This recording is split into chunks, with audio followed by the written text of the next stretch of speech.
Latina women's art group La Mujeres Muralistas was given the job and painted the mural Para el Mercado for the marketplace. You know, the subject we picked out, which was mercado, has to do with food and the marketplace in Latin America.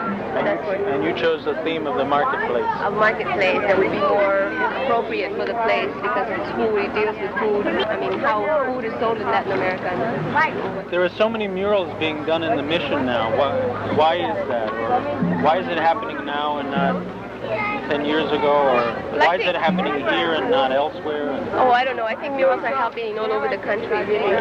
But the murals, the meaning of murals to us is more significant, meaning that we no longer feel that art should be kept in a gallery.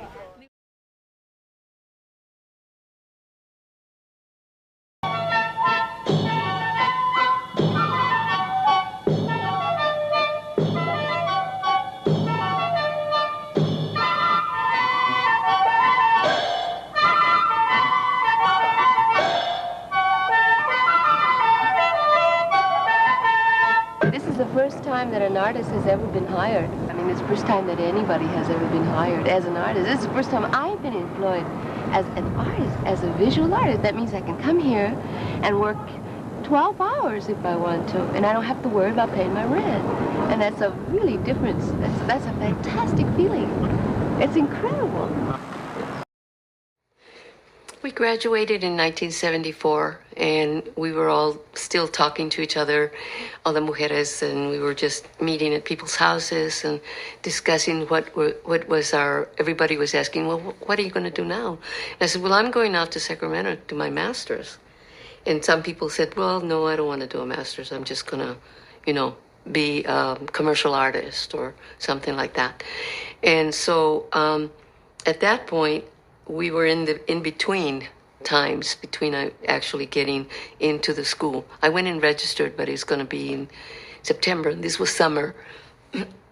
So one of the Mujeres Muralistas, Graciela Carrillo, was living with Rene Yanez, who was very important in the community with the Galería de la Raza. So he came and told Graciela that there was a business that wanted a mural on the wall, but that the famous male artist, Michael Rios and his crew, were already booked. They were already doing 2 or 3 buildings at the same time. So they said they can't find anybody to do this one mural. It's a 2-story building. And we're looking, why don't you girls take it? And I was the one that said, let's take it. It said, but they have to get a scaffolding. They have to pay for the scaffolding. They have to pay for the paint and the brushes. And not our lunch, because I know they won't do that. But and so the scaffold people came and put up the scaffolding, and they had this huge gallons of primer and rollers and brushes. They got everything for us. And I said to them, okay, persínense, bless yourself, let's go, up. Pero si no puedo, pues no subas. Stay at 8 feet from the ground up. But we're going up, and we're taking just enough to pour onto the tray so that you don't trip on it or, mess it up. And with rollers, so we had to prime the whole wall.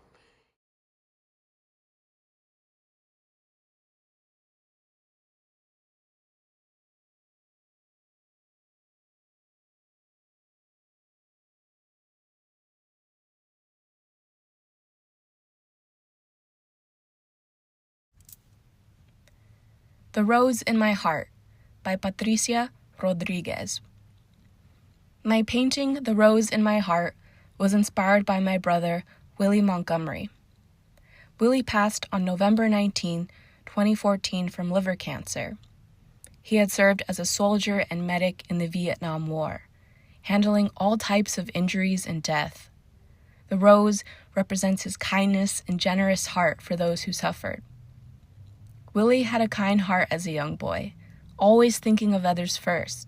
His friends were lifelong friends, and they told me stories of how he continued saving lives from burning cars or motorcycle accidents long after he came home from Vietnam. He was a fine carpenter at the San Francisco Veterans Hospital, where he was known for his special skills in solving difficult construction problems. He received many awards for his creativity and problem solving. And for me, he was my inspiration, my advisor, on helping me solve difficult art projects and artistic designs for large art installations for museums, galleries, and street art projects. He continues to be a spiritual guide to his friends and me. Today, I still ask Willie for assistance. Before going to bed, I tell him about my giant structure made out of recycled materials and ask him how to hold it together so it can stand 6 feet tall on a truck. In the next few days, I figure it out.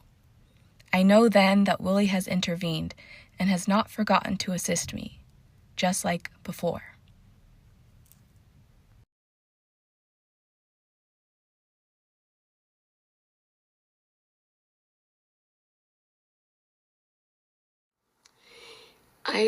I feel very good that I pushed through and did what I wanted, because it was, you have to get to your goal, and you have in life, and what is it you want to do, what is it you dream about, and make it come true. Even if you don't win monumental awards or a lot of money, get to the point of having self-satisfaction, like working with kids, having them be very happy to do art. And a lot of the teenagers helped us do the murals, and they got inspired. So it's inspiration also to youth, and especially our community. It gives them hope that they can do what they want. You know, that they can go up to space if they want. They can become the president if they want. But they have to keep their dream. And so my dream was to be an artist. And of course, my mother, like I was saying earlier, she was, ay, mija, Mexicans don't go to college, mija. You gotta go get a job. I can get you a job at the factory. No, Mom, I'm going to college. Ay, mija, pero ¿cómo le vas a hacer? I says, I'll figure it out. So the 5 boys would come and pick me up 5 days a week, and my mother's pulling her hair out. ¿Qué van a decir los vecinos? Ay, Dios mío, qué pena. Mom, you ask the vecinos if their daughters are going to college. And you do ask them, don't you, Mom? And at the end, I had her getting my master's, and we were outside receiving our awards, and we were being called to the podium. And she goes, Mija, how did you do this? I said, con ganas, Mama. I was determined, Mom, you know, and I'm a professor now, so I'll give you some money. So, yeah.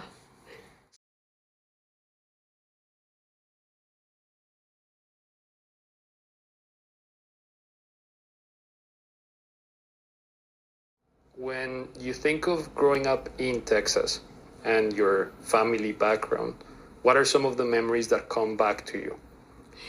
A lot of very beautiful, positive memories. I grew up with my grandmother, and she was a seamstress and made beautiful quilts, and whatever little fabrics that were left over, she would give me, and she started to show me how to use a blunt needle to play with, of course, and I learned how to sew by hand.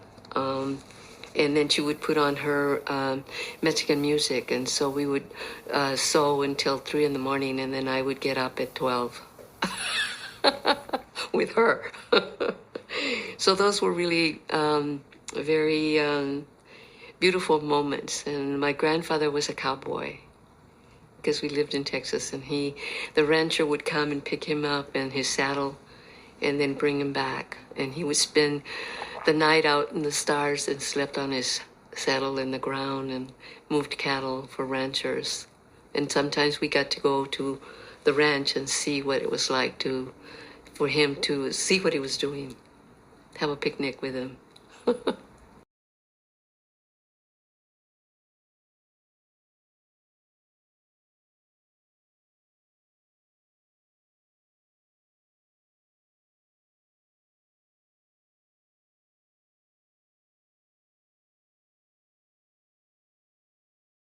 To my storefront, and she was telling me that she was an artist, and her and Irene and Graciela were artists. So I said, I want to start a mural project here. And at the time, murals were beginning to happen in the mission, but predominantly only by men. So we said, okay, we're going to make a change here. This is not a good thing, necessarily. So that was the beginning of their legacy, something that's just historical and so monumental. One being women who were students going to the art school, and they were having a hard time even at going to via the art institute, because the style of painting, a very unique and very different Mexican, quite frankly, style of painting that was not happening. They weren't following the norm, and that made so much sense because they themselves are so unique. They're bright women. They were very creative, and they themselves were exploring a new genre of painting. So that's how we began our union, and how we started to develop the sense of women in the mission being artists and being recognized. They had a struggle though. They were starting to project other images in their paintings that were much more revolutionary and having to do with women and work and children and fighting and being part of a revolutionary cause. She's a very kind soul. She's very just sweet, and I just feel honored to be able to have had this time to work with her. The body of work that's good she's presenting is for a particular period of time.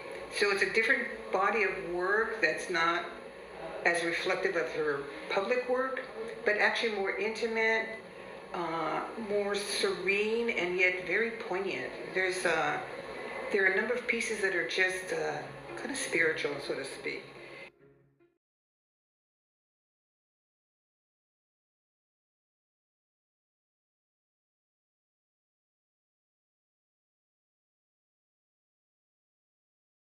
She was really one of my best friends, is still one of my best friends.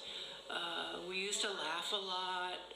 We did a lot of partying together, especially when she lived on Balmy Alley. One of the things, if I was feeling, going through a struggle or something like that, she'd just come on over, we'll have some tamales, or we'll make art. So always a generous person, too. She's an OG.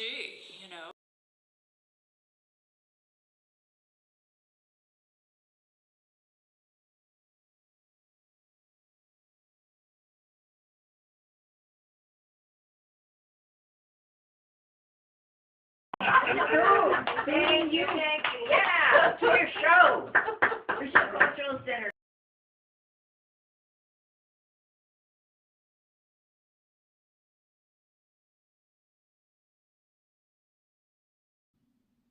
Arteria abierta, open artery, a Patricia Rodríguez. Una arteria derrama flor y canto, plumas finas, cuando se abre el corazón. Open artery. An artery spouts flower and song, fine feathers, when the heart opens. Rafael Jesús González.